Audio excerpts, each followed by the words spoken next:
quite pleased sehr geehrte Frau that you, Präsidentin Madam des President Bundesrates of und the Bundesrat, stellvertretende and Vorsitzende der also Friedrich-Ebert-Stiftung, Deputy Frau Chairwoman of the Ministerpräsidentin Friedrich-Ebert des Saarlandes, Foundation, Anke Mr. Rehlinger, President of the bei uns Saarland, sind. Anke Liebe Rehlinger, Anke, that you have come herzlich here. Dear willkommen. Anke, welcome to you as well.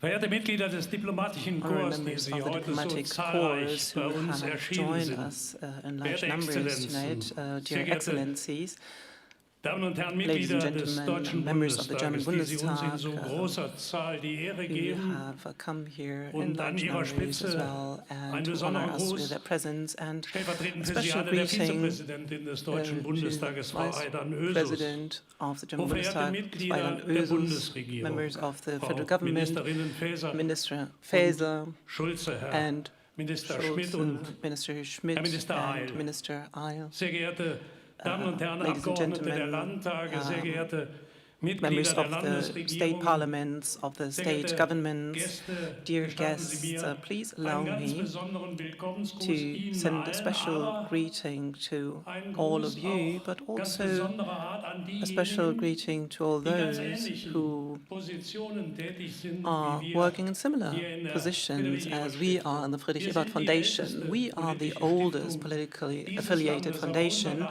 hat in this country, als but our country einziges has, eine as the Struktur only politischer one, has a structure Stiftungen, die of für die political Demokratie, die foundations who und die strive for Kooperation über diversity, politische Grenzen hinweg cooperation across eintreten. Das political gibt's nur boundaries. in der And Bundesrepublik this Deutschland. is Deshalb ist es something mir you will only eine find in the große Federal Republic Freude, of Germany. So this is why I am very pleased Vorsitzenden to der anderen welcome Stiftungen, the demokratischen Stiftungen unseres chairpersons of Landes the bei other uns begrüßen democratic zu dürfen. Es freut foundations mich, of our dass country. der I'm very Vorsitzende pleased that Konrad the Adenauer head Stiftung, of the Herr Konrad Professor Adenauer Lammert, Foundation, die Professor Vorsitzende Lambert, der has come here, the Heinrich-Böll-Stiftung, head Frau of the Imre Heinrich Böll Scholz, Foundation, Ms. Imre der Scholz, Vorsitzende der and the Rosa-Luxemburg-Stiftung, Herr head of the Professor Rosa Bierbaum, Luxemburg Stiftung, und der Professor Vorsitzende Bierbaum, der and the head of the Friedrich-Naumann-Stiftung, Friedrich-Naumann Foundation, Herr Professor Professor Paquet, Paquet, heute zu uns have gekommen come sind. here Seien Sie today. uns So herzlich willkommen. please give them a big round of applause.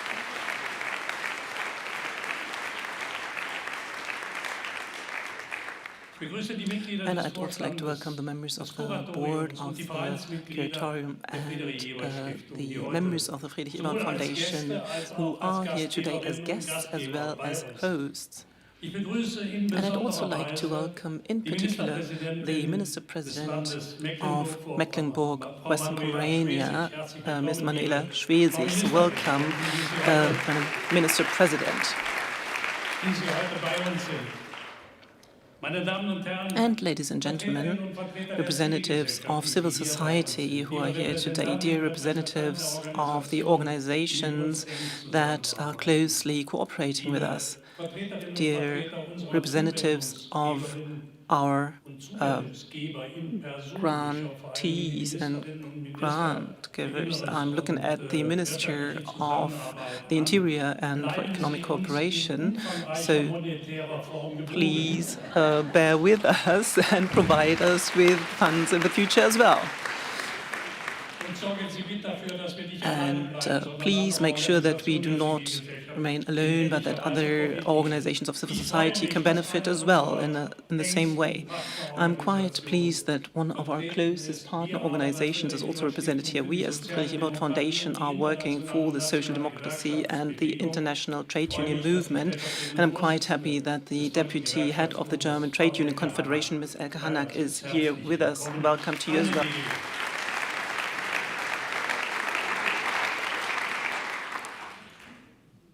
Liebe Gäste, dear guests, the Friedrich-Ebert Foundation is a democracy foundation. It is a foundation which was founded by the Social Democrats in Germany a few days after the death of Friedrich Ebert, the first freely elected president of a German republic. Following his legacy, the Friedrich-Ebert Foundation was set up. And for this reason, it is a particular honor for us and a special thrill that on the occasion of the 100th birthday, we can welcome the chairperson of the Social Democrats, Saskia Esken, and Lars Klingbeil, who are here with us. So, dear Lars, dear Saskia, welcome to you.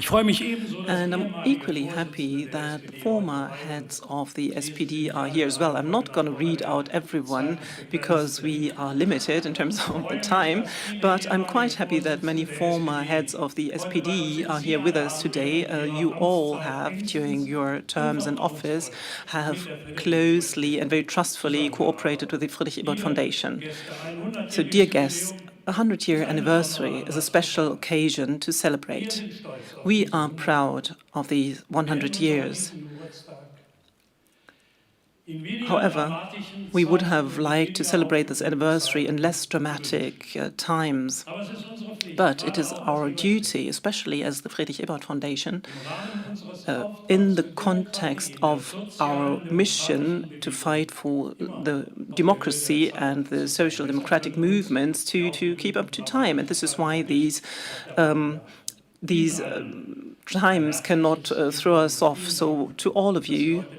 a big Weg welcome and zu thank you uns very gehen. much for joining Vielen Dank. us tonight. Thank you very much.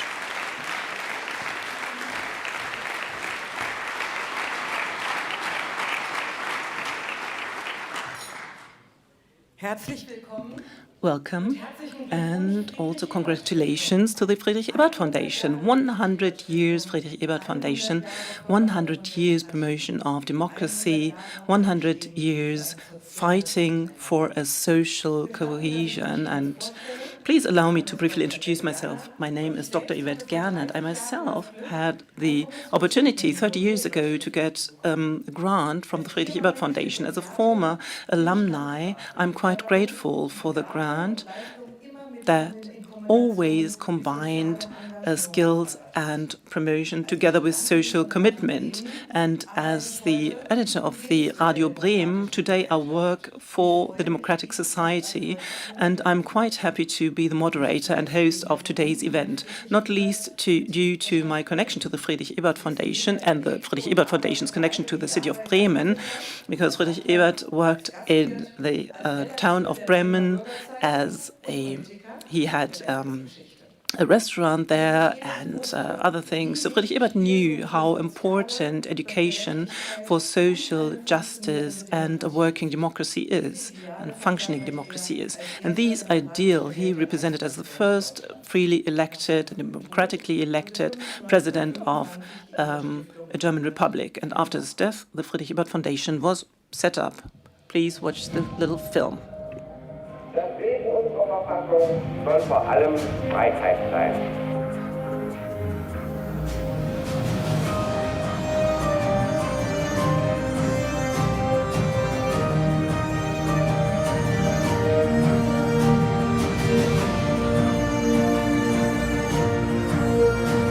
Because democracy needs all of us. Jeder Frau dürfen wir die Kraft geben, immer der Erste zu sein. Because we all believe in a just and peaceful world. Zeugnis abzulegen für Freiheit, Recht und soziale Wohlfahrt. We shape social democracy since 1925.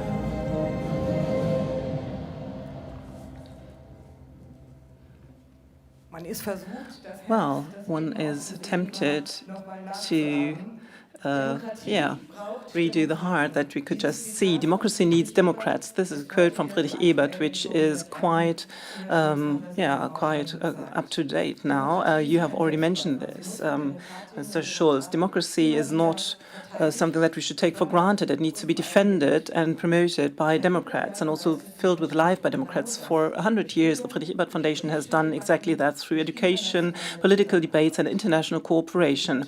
But the Ebert Foundation is much more than just an institution. As a long-term member of the Select Committee, I know how much it attributes to the promoting of people which come from a different background, how many skilled young people have been accompanied and supported. You will meet some of them in a moment. Their network is quite remarkable. Friedrich-Ebert Foundation, these were late-night discussions on the Venus Hill or other discussions. This is lived international solidarity and many offices abroad. So today it's as important as in the past because in an individualized, polarized world, it creates spaces where the we Mr. Steinmeier, can thrive.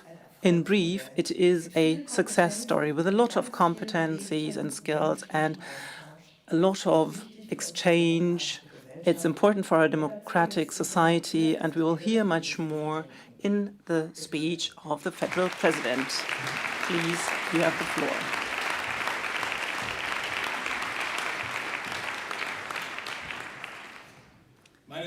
Well, ladies and gentlemen, I think when Friedrich-Ebert did not put much importance to anything, then it's the protocol. So please allow me to reduce my address at the beginning and just say, dear honorary guests, dear honorary chairpersons, dear Martin Schulz, thank you very much for the invitation. Thank you very much for having me here at this beautiful anniversary celebration. I've been pleased to come here because there's not much to celebrate in these times, but we also want to remember what the first German democracy has started and what anti-democrats has been destroyed, so nothing should be taken for granted and nothing is going to stay forever. This has been said by someone who we know, and we also want to discuss what it means for us today. So, dear guests, Friedrich Ebert still looks over my shoulder on a daily basis. His bust stands in my office behind my desk. He was the first German head of state of the democracy achieved in 1918.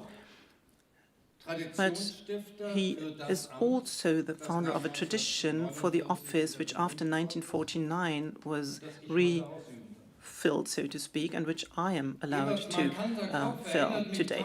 So his head reminds me on a daily basis of his fight for justice and democracy. So his fight for education, a promise that he considered indispensable to consolidate the young German democracy, and that actually opened the way to so many for university education.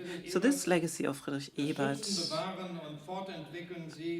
has been protected and preserved by you, with the foundation named after him, since its establishment 100 years ago. And Martin Schulz has already mentioned it. You are the oldest of today's political foundations. But you're not only the oldest one. You set standards and established democratic traditions yourselves, and you can be proud of that. You are continuing a legacy, you are updating it, so to speak, and doing so in great responsibility, and I would like to thank you for that. I congratulate you today, all the employees, the partners, friends, scholarship holders of the Friedrich-Ebert Foundation. So, congratulations on this 100th anniversary.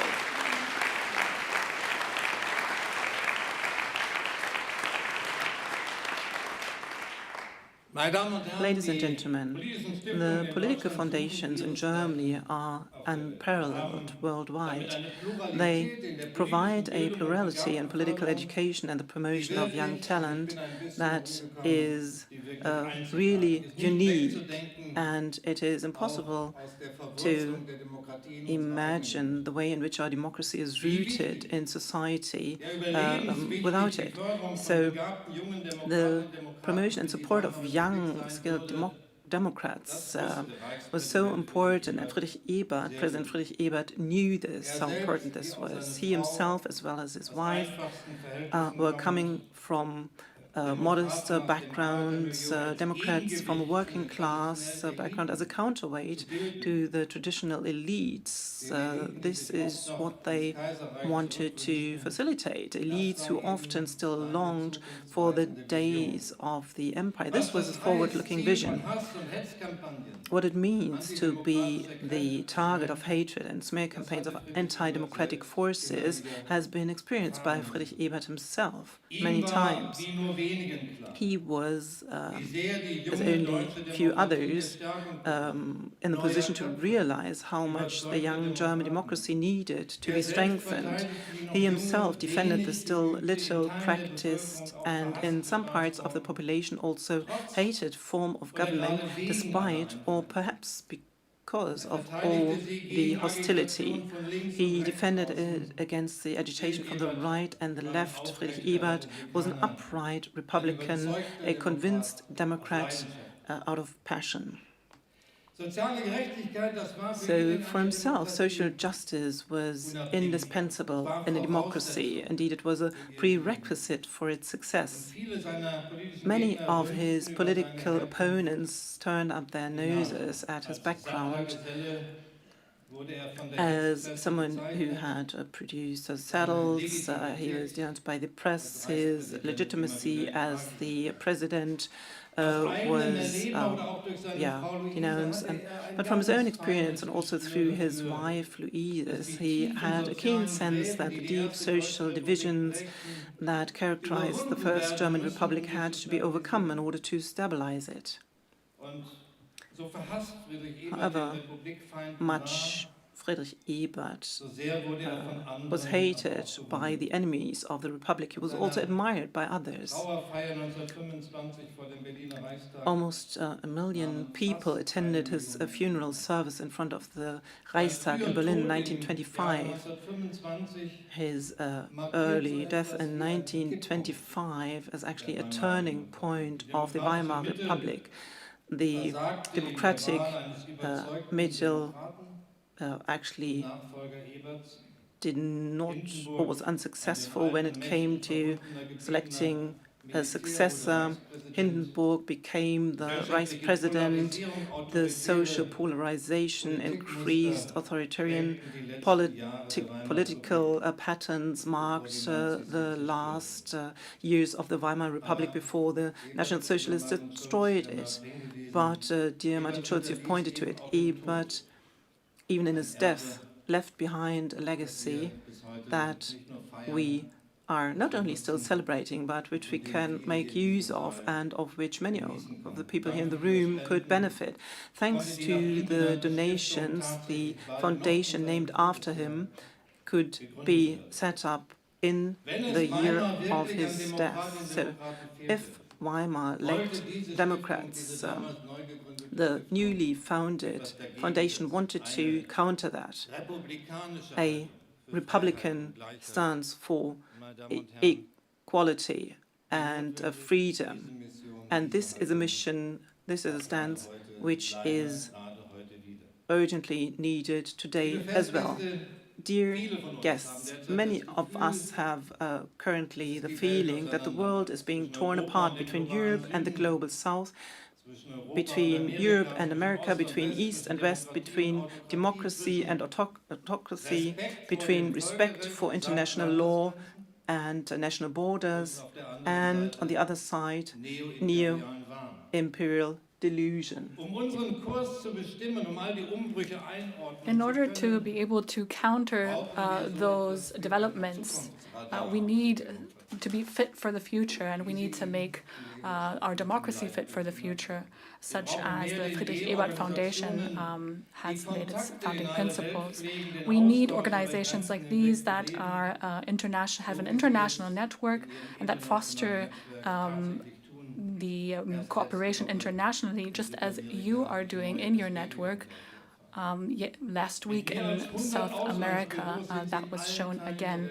You have more than 100 offices across the globe, and whether you're doing international union work, whether you're fostering civil society, whether you are supporting security architectures around the world, you're very close to these developments and you know where support is needed.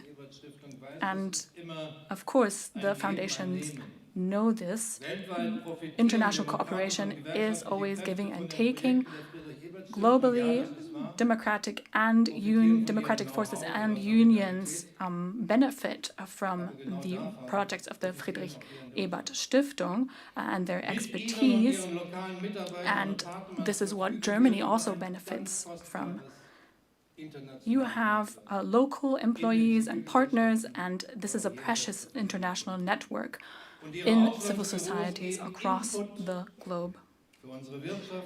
The international offices provide important input for our economy, for governing in our own country, but also for taking a stand in an increasingly difficult global context. International cooperation is not an obligation to subscribe to humanitarian principles. It's also a contribution to worldwide solidarity and stability, and that is something that is invaluable in today's time.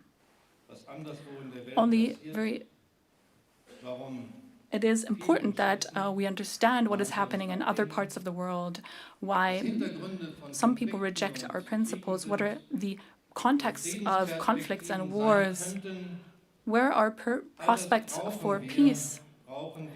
This is knowledge that we need to take a stand in this world.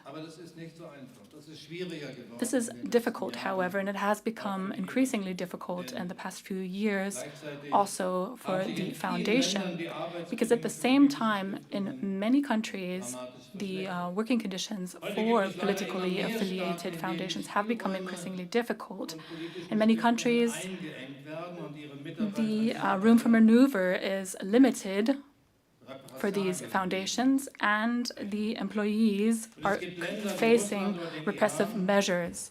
There are countries like Russia and Iran where these foundations cannot operate at all, and the negotiations with Egypt were quite tough.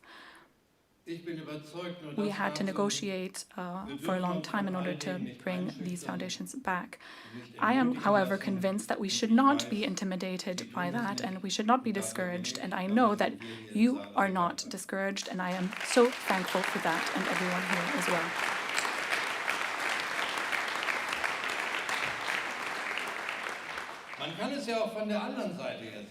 You could also look at it from a different angle. The fact that authoritarian states are working so hard to repress political foundation only goes to show how important their contribution is to democracies, for human rights, and worldwide cooperation. And this is why it is so fundamental that German policymakers advocate for good working conditions for civil society organizations across the globe, and it's becoming even more important. Ladies and gentlemen, the threat to democracy, romanticizing authoritarianism, and despising democratic institutions, these are also developments that we face in our own country. For too long, too many have been certain that the threat to democracy can only be external, that can only come from the so-called enemies of the West, and that today the leader of the global democratic West is now also declaring the post-war order obsolete, was something that was unimaginable until recently. This is deeply unsettling. Anti-democratic forces are now being supported. That is something that is deeply unsettling. But we need to find answers.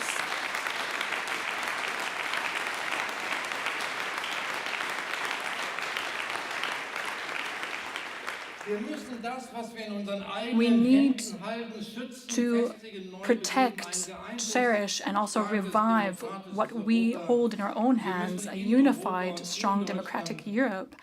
And in Germany, in Europe, we need to regain trust in the democratic institutions and their representatives. We need people and institutions who take a stand against those who despise democracy, who do not let them win.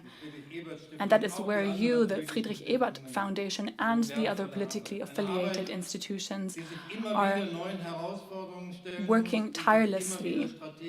Your work is invaluable. You constantly have to reevaluate your strategies, but retreat is not an option. It is not a good solution, and I would like to encourage you to use the space that you have internationally and nationally, and also to regain that space.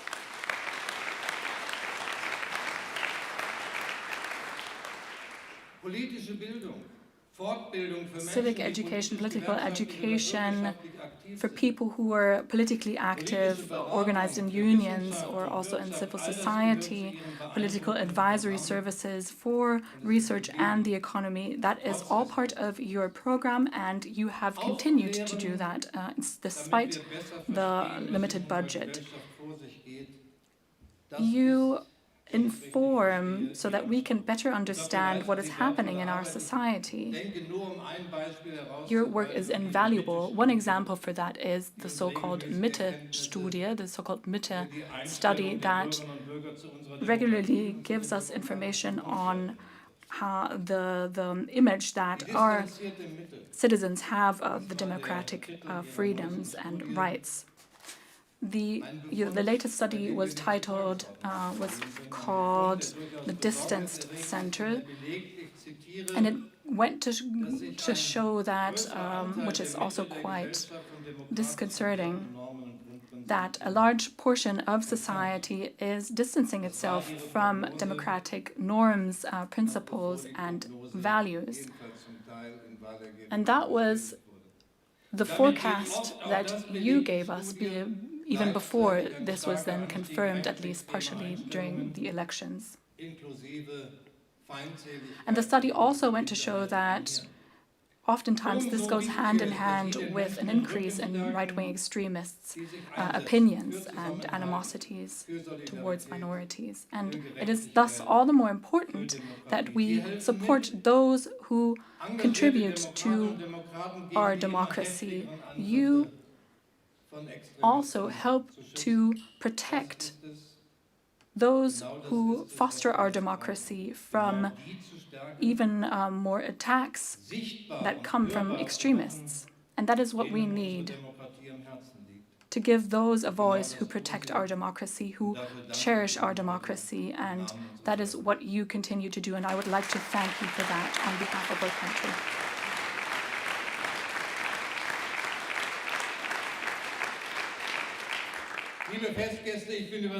Guests, I am convinced that we need to increase the work that we do. We cannot wait. We cannot become apathetic. We need to commit to fostering our democracy. That is our task at hand. And we thus renew the legacy of Friedrich Ebert like he did. We need to use all the forces that we have to support democracy in our country, but also in Europe. Society also needs to learn that democracy is not just valuable and useful if we can further our own interests. Whether we're talking about pensions, about the climate, about the economy, there's no wrong and right. There are always several options. Democracy also means handling difficult conflicts, and for that we need trust in our institutions and also the willingness to compromise. And of course, looking for compromises, conciliating different interests, that is difficult. But from experience, I can tell you that there is no other form of governance that cherishes these freedoms so much and that keeps the interests of the citizens in account. We should not forget that correcting our mistakes has been something that we have succeeded in doing also in recent history. And now we need to, after the turn of time that we have seen after the attack on Ukraine, the war that broke out, and after the change of leadership in the United States, we need to have the strength to go ahead. Of course, we need to keep our security in mind, but there's more that we have to do. And we need to remember our own strengths that can then give us optimism for the future. Guests, diesen 100. Geburtstag mit einem Demokratiefestival begleiten. It is Wir brauchen Begeisterung für amazing to see Demokratie, that you're neuen Schwung, der celebrating Mitreißen der 100 Demokratie years of these inzwischen auch foundations diejenigen by mitreißt, die celebrating Demokratie democracy. We need those who support democracy. Even we need to also regain the interest of those who are maybe now more distanced to democracy. And I myself have to thank the Friedrich-Ebert Foundation for many things.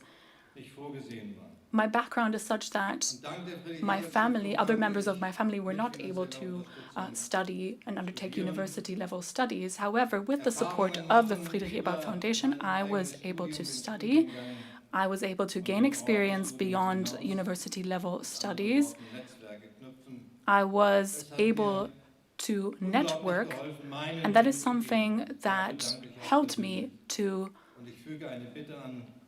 Helfen Sie bitte also walk my own weiter path, and I would like to thank you for that. jenen eine Bildungskarriere So nicht please continue to help those who do not come from backgrounds where it is normal to study, to take university-level studies. Support Democrats across the globe. noch einmal And in that sense, herzlichen Glückwunsch. I would like to congratulate you on the 100th anniversary of this foundation.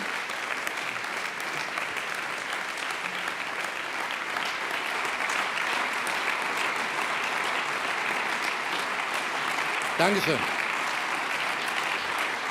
Thank you. Toller Bericht.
Eine beeindruckende Festrede. Herzlichen Dank. What an impressive speech. Thank you so much, Federal President. Reviving the legacy of Friedrich Ebert, that is something that we can keep in mind. And thank you also for the musical Besonderer Dank gilt dem Stipendiaten Felix Westerhoff. piece. Thank you so much to our scholarship holder, Felix Westerhoff, who was in touch with the orchestra that we have just seen, Paul Niham, Flora Vollmer, Anna Grimm, Martin Correa, and Simon Haas, members of the orchestra that we have just seen up on stage. Thank you so much.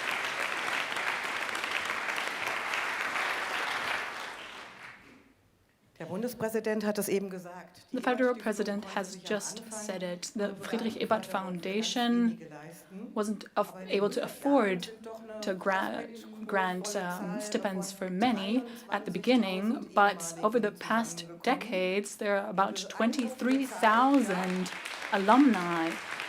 So it is quite an impressive number.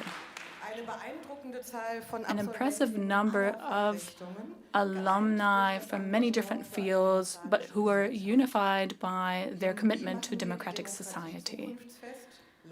How can we future-proof our democratic society? That is the question that we'll be asking our panel, the panel that is comprised of several alumni and a current scholarship holder.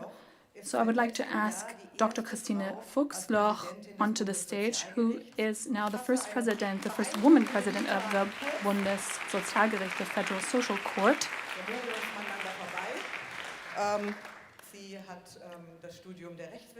She studied law in Frankfurt and in Hamburg. She had her doctorate on gender-based discrimination, and in her research, she focuses on family grants. Dr. Anne Flörken, she is the chair of the Interdisciplinary Sarcoma Centrum at the Charité in Berlin, and also attending there. In other words, she conducts research on cancer, and she said that the Friedrich-Ebert-Stiftung supported her in a large way, and she continues to benefit from that until today. Next up is Mu'taz al-Shatou, who was born in 1996 in Syria and who fled to Germany in 2015, where he arrived in Hamburg. When he got to Hamburg, he went to school and at the youth club of the Ernst Deutsch Theater. He had his first appearances up on stage. He was then accepted to the Ernst Busch University of Drama. So you've almost concluded your studies. We'll congratulate on that. Dr. Felix Heinrichs is our next participant. He is the mayor of Mönchengladbach. In his research, he focused on trade unions in the 60s and 70s. His political commitment within the Social Democratic Party now led to him being the mayor of Mönchengladbach. And I would also like to say that Federal President Steinmeier, you will be participating in this panel because you said it a couple of decades ago. You yourself were a scholarship holder, and so you're very closely tied to the foundation. Welcome to the panel.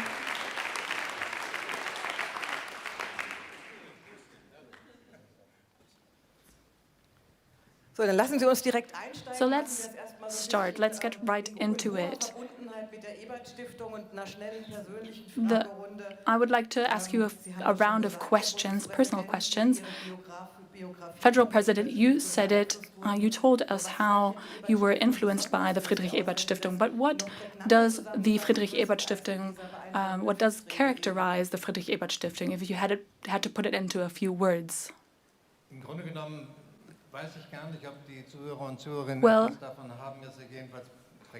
I'm not sure if our audience might benefit from that if I were to put it into a few words. What's important is that we can only honor the legacy of Friedrich Ebert if we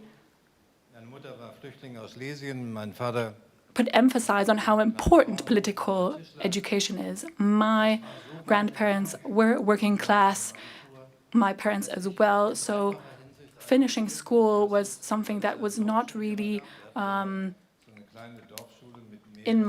within my horizon. We had a small school in our town, and my parents would never have even gotten the idea to send me to a secondary school. At the end of the 60s, however, there was a very welcoming environment at university and also at the secondary educational level for children who were from working class backgrounds. So when I got to high school, to secondary school, many children, many of my fellow students would then go on to take on apprenticeships. And that was something that I thought I would do as well. However, then the grant, I received the grant, and then I was able to undertake university-level studies. And I'm not sure how things would have gone without the Friedrich-Ebert Foundation. The only thing that I can say for sure is that the Friedrich-Ebert-Stiftung also gave me the opportunity to expand my horizon, not only in Bergneustadt, talking to other fellow scholarship holders, but in the way that we were encouraged to undertake our own academic research. And that then led me to also do a doctorate, PhD studies. So that is the role that the Friedrich-Ebert-Stiftung played for me. And I didn't mention that just to honor the foundation, but it is true that I'm not sure how my life would have gone without this support that I received. Professor Flörken, so you are or ended up in a completely different industry after your Friedrich-Ebert Foundation grant. But how did it influence you? Well, the promotion or the grant of the Friedrich-Ebert Foundation helped me at an early stage of my studies. It brought me access to different fields that my university would not have allowed for. So this really motivated me at the time to become politically active myself inside the university, and this was something very special for me. So now we have a current grant holder, Mr. Al-Chatou, the Friedrich-Ebert Foundation. I mean, this must have done something to you. How do you experience the Friedrich-Ebert Foundation as a current grantee? What's the specialty about it? Well, I have to honestly say, how Mr. Steinmeier and maybe everyone else, I have to honestly say that my studies, or in general, my path here in Germany, because I had to arrive here first and basically, make myself at home here in order to continue. And I don't know how my life might have looked like without the Friedrich-Ebert Foundation. And apart from the financial support, it's the participation in society which the Friedrich-Ebert Foundation supports, through political education, through the seminars, to know my rights and obligations as a citizen who lives here. And I'm absolutely grateful for that.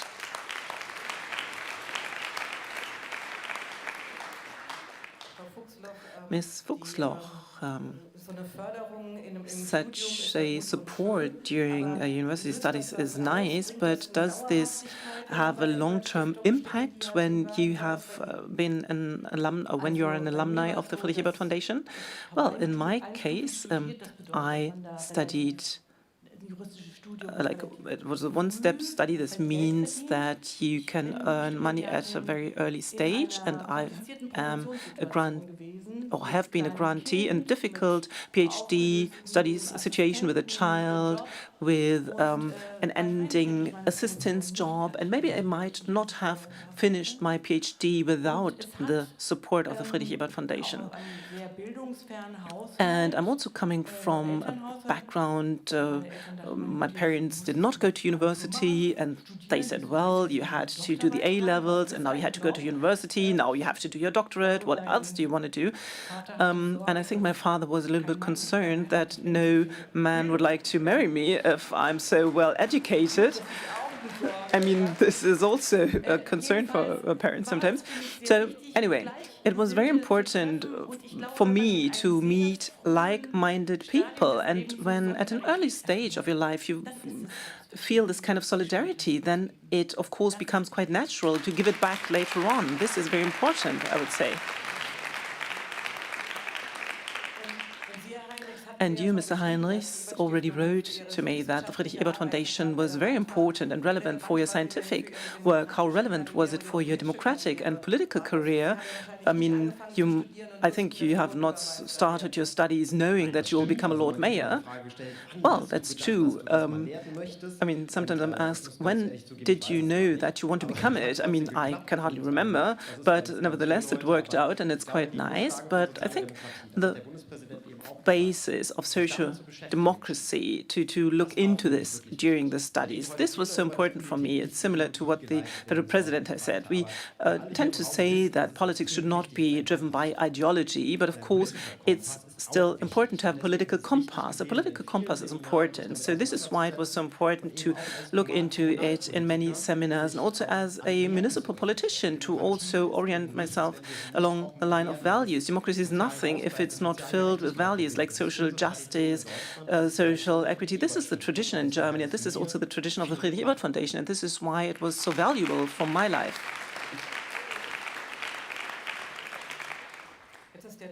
Well, now the title of our panel is How Can We Make Democracy Future-Proof? And the federal president has already said that we should rethink the legacy of Friedrich Ebert. So let's do that. One of the major topics of our time is the topic of imbalances, of lack of equity, that parts of the that are threatening parts of the social cohesion. And those who have the impression that democracy is no longer working for them, of course, turn away from democracy. And maybe we should do a little deep dive into individual fields. Ms. Fuchsloch, when you started in your office, you said everyone has connections to the social law, social code, and I would rephrase it and say everyone has an opinion on it, as we have seen with the Bürgergeld, the allowances in Germany, welfare allowances for people who do not work. So what does the welfare state need over the next years? Well, we need a constant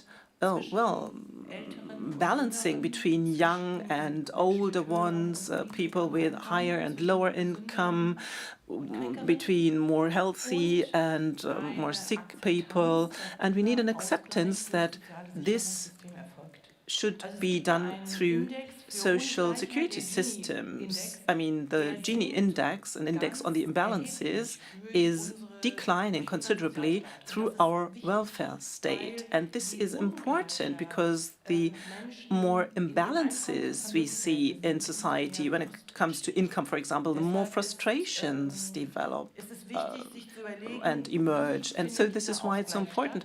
How can we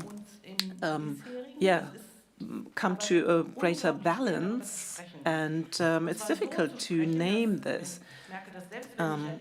Even if I give an interview, for example, I come to realize, and when I say, well, we have a very complex welfare state, we have to try to find out how we can reduce the complexity, then 2 days later, when the newspaper prints the article, it says, well, the president of the court says, well, the traffic light collision has embarked on the wrong path or whatever. And I have to say, well, I didn't say that. I wanted to say we have great welfare state, great security systems, but we need to improve it. And it's difficult to communicate it so that it's not being misunderstood. So maybe you can give me a few tips here. So, well, this would be out of my realm here, but we can do this afterwards. But please let us put it into more concrete terms. Mr. Heinrichs, municipalities are usually the first places where social imbalances become visible. And the results of the federal elections have also shown this in some parts. What is needed from your point of view so that municipal policy can become an engine for more social justice? I think the municipalities in North Rhine-Westphalia have to be put into the position to solve problems on the ground. However, this cannot be done in the current financial situation and the current bureaucratic pressure. Because when the people feel on the ground that the problems they are faced with, be it they can't find a job, that the kids cannot go to the right school, that there are not childcare facilities, if these problems cannot be solved on the ground, then more social imbalances emerge. even within a city, between different social strata and income groups, but also across the whole country. So this is why it's so important that municipal policy can decide something, that you can develop your municipality. And this is what we need this basis for. Maybe I can follow up with a question to you, Mr. President. Since the beginning of your term, you want to meet with people throughout Germany, and you're also placing special emphasis on the importance of municipal work at the roots, so to speak, of our democracy. So what's important from your point of view for the strengthening of the municipal commitment and engagement of people? Well, the insights that Friedrich-Ebert had, that great discrepancies when it comes to the income and wealth threaten the democracy, is nothing new. So what might have been added over the past years, or maybe also decades, is that the disparities have become so big that one part of the population does not know anything anymore about how the other part of the population is living. And to prevent this bond from breaking up completely is something I'm really trying to do. I try to develop models throughout my term which bring me out of Berlin, so-called local times, which bring me to the regions. I will be in Stadt Allendorf in Hesse in the near future, which brings me into the smaller and medium-sized towns, not only but also with a focus to the eastern part of Germany. And I try to bring together people who come from different backgrounds. And I'm not naive. I mean, I know quite clearly that I do not reach 82 million people in this country, but at least for a limited period of time, you can make a lasting impression. And I do organize events and debates with different people at the table, and usually we can agree on 2 to 3 topics that we want to discuss for 2 to 3 hours. And the most beautiful thing that happened, I mean, it's good that these things happen, is the most beautiful thing is when you leave these events and the people tell you, well, actually, this was really great. This was great that we could exchange our views for several hours with people from a different background. So why can't we have these kind of debates when the federal president is not here? So if this leads to such impetus, to such a spark, to keep up such a debate, despite the knowledge or despite the fact that you know that there are different views, this is great. And of course, I will continue to do that. Mr. Altschatou, so how do you, as a young person and also as a refugee, look at the debates in Germany on the issue of justice and equity? So what should be our path, or where should we go from your point of view? Well, I have to say that I am so well integrated. I'm really part of this country.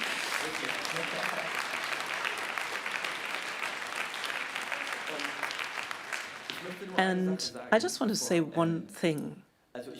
I mean, I really want to, and this is what I'm really trying to do, I really want to make this country my home country, my Heimat. But I sometimes have the impression that some politicians do not want me to, but I still do it.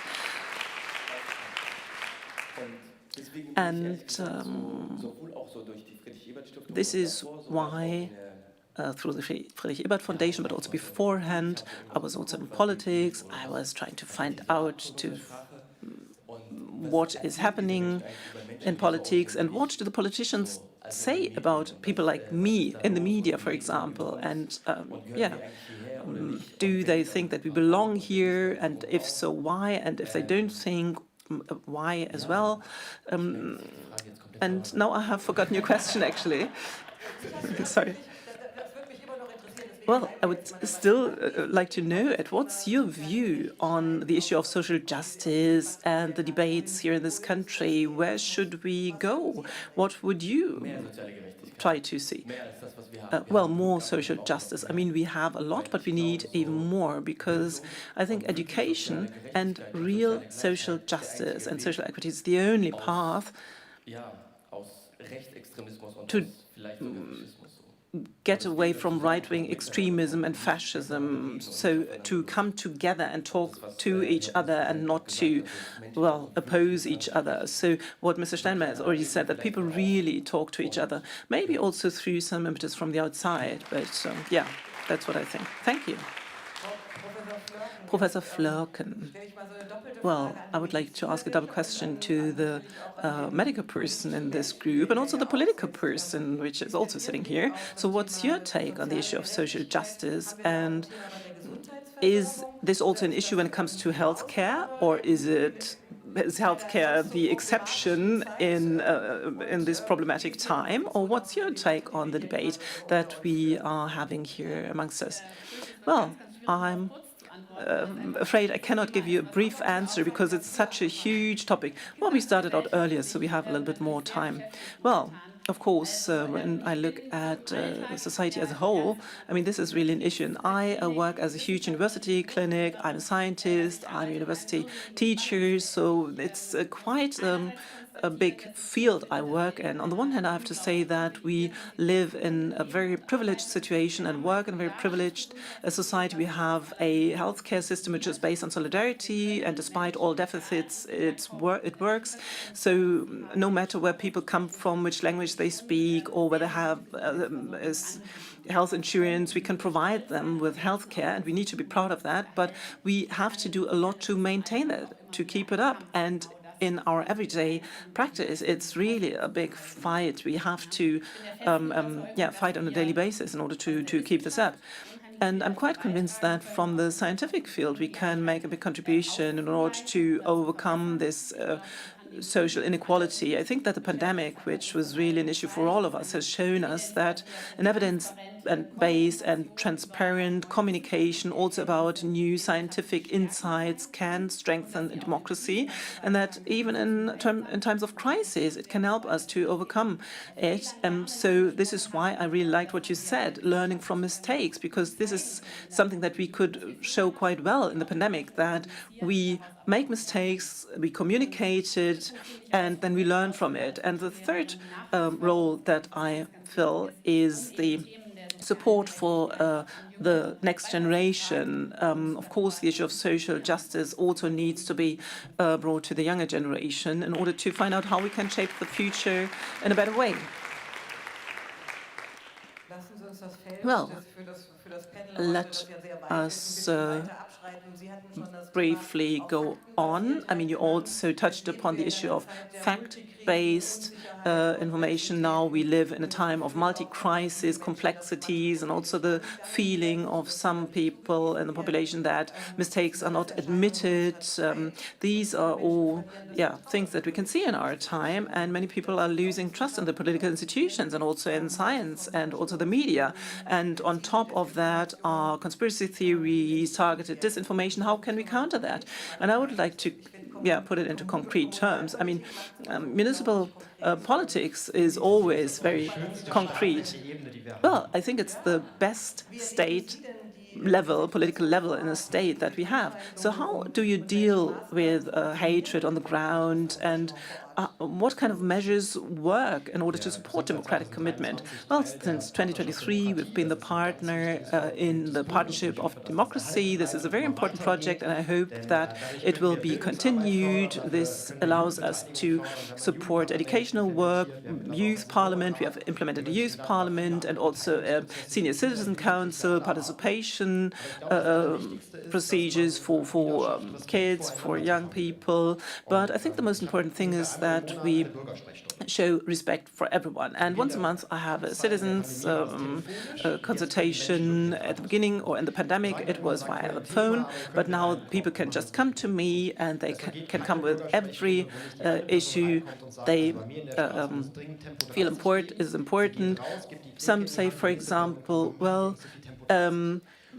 I would like to see more speed limits in my street, and then the next person comes and says, well, why are you implementing so many speed limits? So But when I explain to people why I have a different position like them and why the city council has taken a different position than what they think is right, then respect is growing. But if you do not answer them, if you ignore them, then of course frustration is growing. So it's very important that we keep up discussions with each other, that we make quite clear what we stand for, what kind of values we represent, but also the decisions that we represent. And maybe sometimes we also have a position that they do not like. And so this is what we have to make much more at the municipal level. So why are we doing this? We have to prioritize. Maybe not everyone is happy with it, but we have to come to a situation where everyone can live with it in a nice way. So just exchange directly with the citizens and foster dialogue. That is also something that the federal president talked about just now, what he has seen on the ground.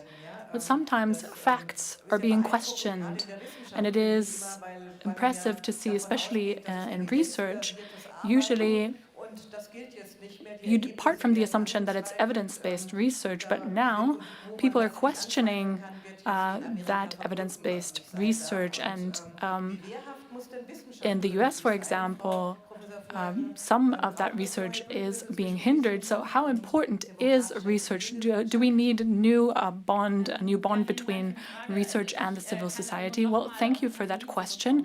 I would only like to touch upon the pandemic again. We saw in an impressive way how researchers took the stage, how also they took a stand and stated time and time again what the facts were and how they were able to accompany society through such a difficult time. And policymakers and also society as a whole listened. They accepted that advice. That was an extremely positive experience, despite the crisis that we faced. And I think that is something that we also need to practice in the future to counteract developments that we see, for example, in the US, where discourse is being hindered, where opponents are being silenced. So I do feel that we need to come closer together as researchers and policymakers in order to not seem that we are researching from an ivory tower. So dialogue and exchange, yes. Well, I would like to add something to that. We are currently facing a time where we are looking back on our response to the pandemic. And I would like to plead for us to look back at that time. We have every reason to do that, not only because we had such bright researchers at the forefront during that time, but also because I'm convinced that as a democracy, we could show something by looking back at that time. Of course, there were mistakes made in the pandemic. But if I look at where we stand in the European context, we do have a relatively good position. We made fewer mistakes than other countries. So this would be an opportunity for democratic institutions to take a stand and to show how we are able to counteract these enormous crises. And I am convinced that we can do that in the future. We would be able to prove that we are able to learn from the deficits that we face, and we need to learn from them. So this is something that was mentioned many times here in this panel. Well, Frau Fuchsdorf, I will get back to you. But maybe you can add to that as well. As the president of the Federal Social Court, you can see how people are losing trust in the state of the rule of law. How would you like to comment on that? Well, so touching upon the topic of looking back at the pandemic, something has come to mind. I believe that we also need to look back at reunification. There's an urgent need to do that. There's growing frustration. At the Federal Social Court, We look at pensions in reunified Germany, and it's important to look at what was positive, where did we make mistakes, where did our jurisdiction also commit mistakes. So we face that process. We look at that process. And where did that lack of comprehension that is growing between the East and the West, where did that come from? That's what I wanted to add when we talk about looking back at several crises. This is another topic that is important to look at. When it comes to the state under the rule of law, of course, it is a tragedy what is happening in the United States, for example. What is happening to the claims and the rights of workers, of federal workers, and how courts have been directly influenced. This was something that was unthinkable. However, in Thuringia, for example, at the moment, there are no judges appointed for a lifetime because there's a political blockade in the state parliament. So there are already mechanisms at work that are hindering the functioning of the justice system. Let me put it that way. And this is where we need to ask ourselves, how did we get here? Of course, we need to foster resilience, but we would also need to educate ourselves on how we could get to that point that others are acting in such a destructive way. This is important in a democracy because we need to emphasize that the majority cannot achieve everything, but we also need to look at the rights and standards of minorities, which is why the justice system is part of the state under the rule of law. Would you like to comment on that directly? Well, not on that specifically, but if we look at the changes that we have seen in our democracy, we need to keep something in mind that we should not forget here, which is the change that we have seen in political communication. Political communication has shifted from traditional media that we like to call high-quality media towards social media, and that then changes the prerequisites for political communication in a fundamental way. In the so-called traditional media, which is not to everybody's liking, we can differentiate between several opinions, not only by writing, by several columnists writing about different opinions, but also by giving space to political discussion. And the more that shift takes place to social media, the more we lack a space for differentiation, for reflection, because social media does not allow for that. What social media doesn't distinguish and does only give space for black and white, for wrong and right, and not for everything in between. In Germany, we were appalled, and rightfully so, by, for example, Elon Musk's influence in our political campaign because he called for public support of the AfD, of the far-right party. When I went to the US, I saw that, and to Chile, excuse me, I saw how much change that can bring about and what kind of an earthquake that can trigger. At the moment, the left-wing president, his term is going to come to an end there. It was expected that he would be, his successor would be a president from the center-right. And then the current president told me, well, it's great. The projected successor told me, it's great that you think that I will be the successor, but however, you should take a closer look at the political campaign. And I was able to see how social media can influence political campaigns because the algorithms are programmed in such a way that a right-wing radicalist candidate with a German name called Kaiser, who also holds German citizenship, how that candidate was propelled onto the stage through the platform X and then completely changed the scene within a few weeks. This is something that we haven't seen here, but we need to be aware about what is happening in our democracies. And we shouldn't also only consider whether we took into account the interests of our society, whether we listen to them. We also need to look at different aspects. That is something that we need to regulate.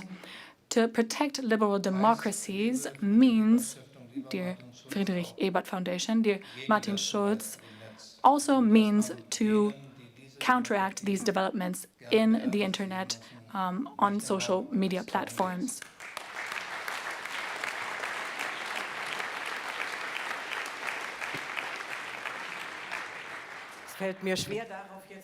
Well, I find it difficult to not get into that any further. We can also talk about this in a different context. I would like to, however,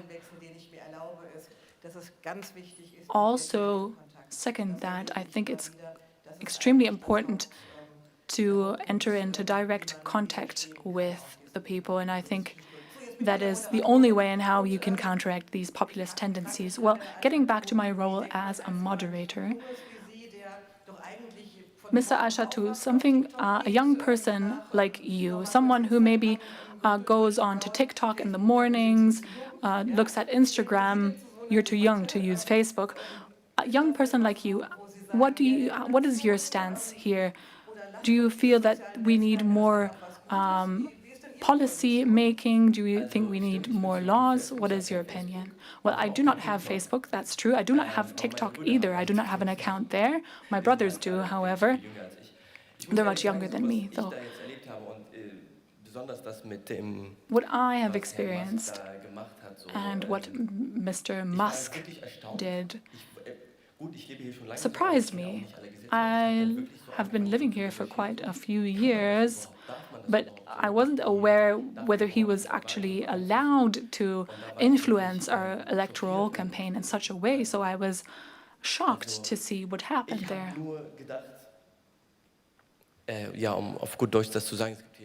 To put it into more blunt terms, I thought to myself, shit, what's happening? You feel alone. Of course, you're not alone. There are left-wing movements also on social media platforms. But what I think what we need is good, high-quality journalism. Well, thank you. You can keep your microphone. So democracy is kept alive by participation. And of course, the Friedrich-Ebert-Stiftung cannot fund and support all students. Neither can the Naumann-Stiftung, the Rosa-Luxemburg-Stiftung, the Konrad-Adenauer-Stiftung, all of the foundations. They cannot support all students and call upon them to take action. What do we need in order for your generation also become politically active and not apathetic and not turn away from democracy? Well, I believe that, well, there's a sociologist, Falang. I saw him give a talk, and he said that we're undergoing demographic change in Germany. So many people who are now already retired, if they become active, and that was also the case for me in Hamburg, an older woman where I lived there would come to us and teach us German. That's how I learned German at the end of August in 2015. That is less than 10 years ago. And I think it needs that kind of political activism, that kind of commitment for young people, so that we don't forget that there's still change to be made, that we can still change something. A few years ago, I still believed that policy didn't really affect me, or there's no more policy being made, that the electoral campaign was not held for us.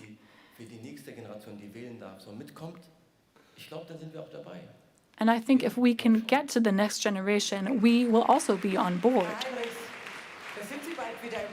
Mr. Heinrichs, the electoral campaign for you is upcoming. What do you do in order to win over the young people for political activism? Well, I think it's important to always communicate there. And also, I would like to underline is that there is the world on social media, but there is also the real world at the theater, people in the city being politically active. These are two different worlds. You can send a message in one context. You might also be applauded for that or criticized. But in another world, you might get negative comments. I think it's important to keep in mind that we are policymakers making policies for the real world. In order to reach young people, I think you have to be authentic.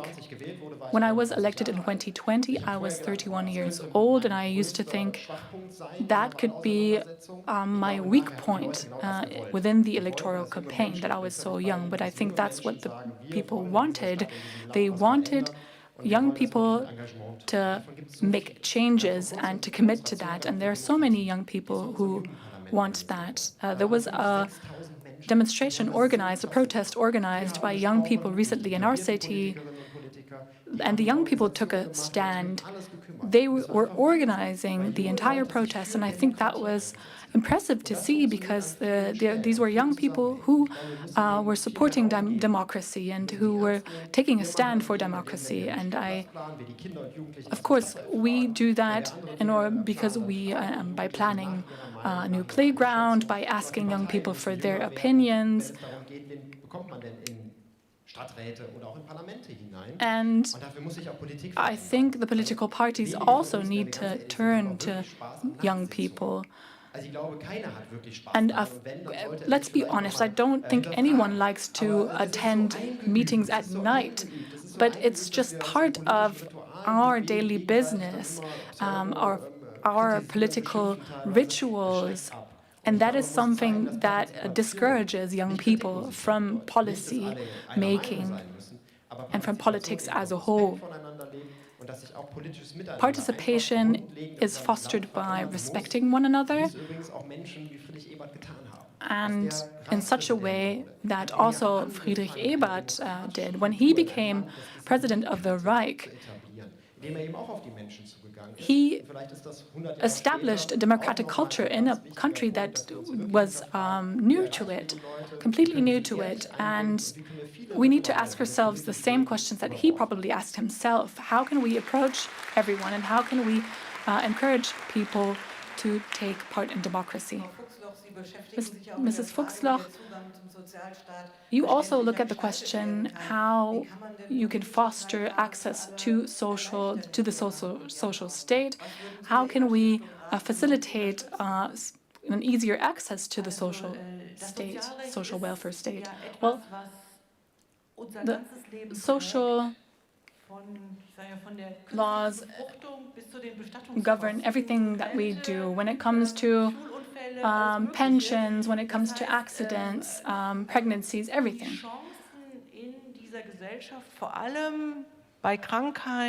When it comes to unemployment, or, for example, illness, the social law is at play. People who consult insurances are people who feel helpless and people who feel unprotected against life's against what can happen in life. This is something that these are everyday cases, and I feel that many things are working quite well. As a court, as the president of the court, it is important that social administration is also functioning. and which is why people keep on saying that we need to limit bureaucracy. Well, no, we need to look at how can the processes work and how many people do we need in order to facilitate these processes. Limiting bureaucracy and seeing bureaucracy as something that is superfluous, well, yes, but we first need to look at how our processes work, and I think that's where the opportunities lie. Of course, the social security system can be simplified, and of course, in the negotiations between the parties, there are a few points that touch upon that. But I think we need to also state that the system that we have is working and it's not all bad. So the singular people who are in touch with those who provide social security, they are also not disappointed in that system. The voices that we hear are those that are disappointed by the system. However, there are many people who like the system as it is, which is why we also need support online, for example, when it comes to hate speech. Young women who become politically active, who are online, threatened online, I think that is where we need to provide support so that they are not shying away. Now you triggered the federal president, I'm sure not when it came to democracy reduction or bureaucracy reduction, rather. I mean, it's very difficult when we think of Trump, but I actually wanted to build a bridge. Democracy is the solving of constant target conflict. So this is an example of what Christine has just said. So, I mean, in my hometown,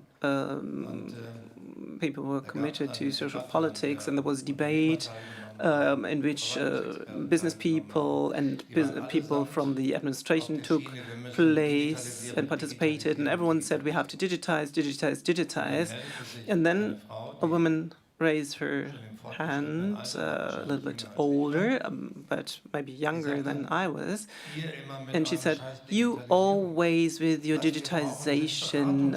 What we need is a place to go where we can get information and advice, and this is a target conflict that we have to deal with." And I then said, "Well, we need digitization so that we free up people." Employees who then can be available to provide advice to you or information to you, but I'm not sure whether we can do this.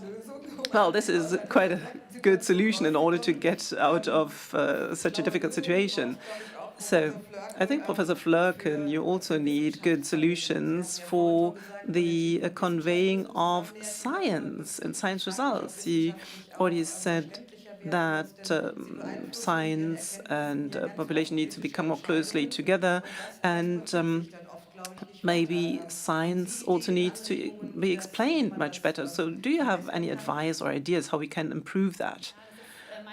Well, from my point of view, this is a very important topic, and without, coming back to the pandemic, but I think we have seen quite a few good examples for how we can do this. For example, the podcast from Mr. Drosten, I think many of the people here in the room have regularly listened to it and drawn some insights from it, because he managed in a comprehensible way to explain new scientific findings. And I think these are basically the core elements, that you try to find the right language, to find the right wording so that a broad audience can understand you, so that you also reach a large number of people. And this can only be done, I think, through podcasts or similar things, but not the traditional print media, maybe. And then, of course, you have to try time and again to keep this up and to seek communication, to seek dialogue. So I can't give you any other great suggestions. So thank you very much for that. I'm looking at my watch now.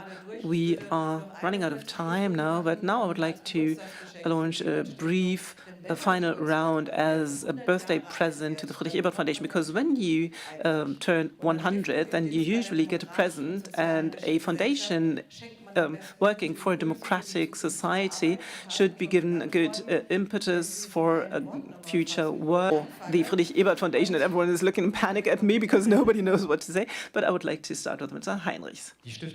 Well, the foundation definitely needs courage for the future. Liberal democracies do not work alone, they only work together, so this is why we have to be courageous at the international level as well. So we go on the panel. Well, I wish the Friedrich-Ebert Foundation perseverance, so please keep it up. This would be my recommendation and wish. Well, first, another 100 years. Second, keeping up the international network, which helps us to understand the world.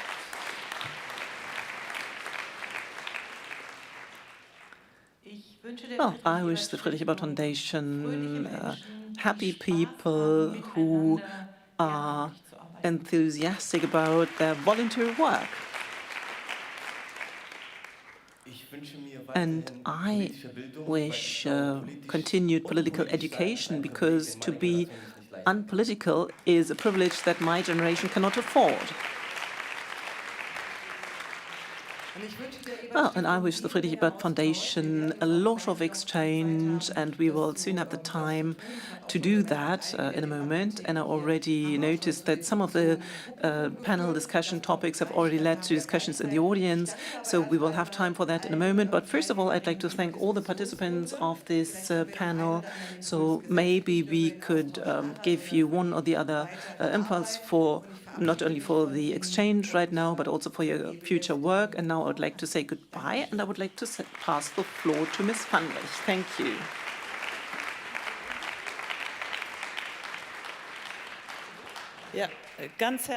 Well, thank you very much for the great birthday presents. I would like to thank you on behalf of the Friedrich-Ebert Foundation. I'm not only a member of the board, I'm also a former grantee, and you might also have seen why this founding principle and mission of Friedrich-Ebert is so important. We help people, committed people, for themselves, but also in order to facilitate educational justice, and we also support democracy, because democracy needs responsibility, and an elite will not lead to this objective. We need a democratic elite. So thank you very much for the great gifts and your constructive contributions. And now it's my task to announce the last piece of music, I Got Rhythm, from George Gershwin. And after that, we would like to invite you to this little reception, and we are happy to continue our discussions there. Thank you very much for being here.